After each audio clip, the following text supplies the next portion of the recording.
Buongiorno e ben ritrovati con l'informazione flash di newsicilia.it.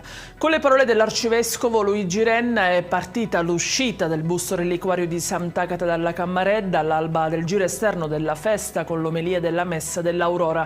Davanti a una folla composta da catanesi ma anche da tanti pellegrini giunti da ogni parte del mondo, la festa della nostra patrona è entrata nel vivo.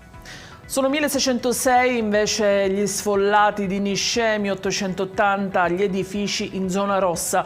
Di questi 201 sono tra 0 e 50 metri rispetto al fronte frana, 240 tra 50 e 100 metri e 439 tra 100 e 150 metri.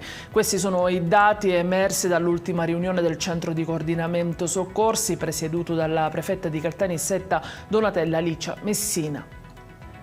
La direzione investigativa antimafia e la Guardia di Finanza hanno eseguito un provvedimento di sequestro e contestuale confisca nei confronti di un imprenditore di 62 anni di origini siciliane e attualmente detenuto. L'uomo è ritenuto responsabile di aver agevolato il clan camorristico dei Casalesi riciclando nei capitali illecitamente accumulati.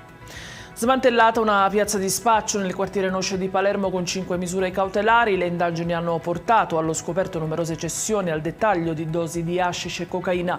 I soggetti intercettati utilizzavano un linguaggio criptico ma il cui significato è stato decifrato attraverso il modus operandi e le abitudini.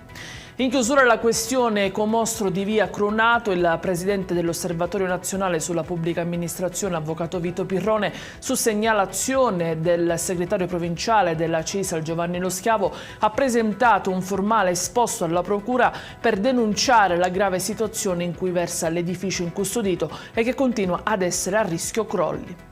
Ed è tutto per questa edizione, vi ricordo come sempre che i dettagli su queste notizie e molte altre li trovate sul nostro sito e sui nostri canali social. Grazie per averci seguito e a stasera con nuovi aggiornamenti.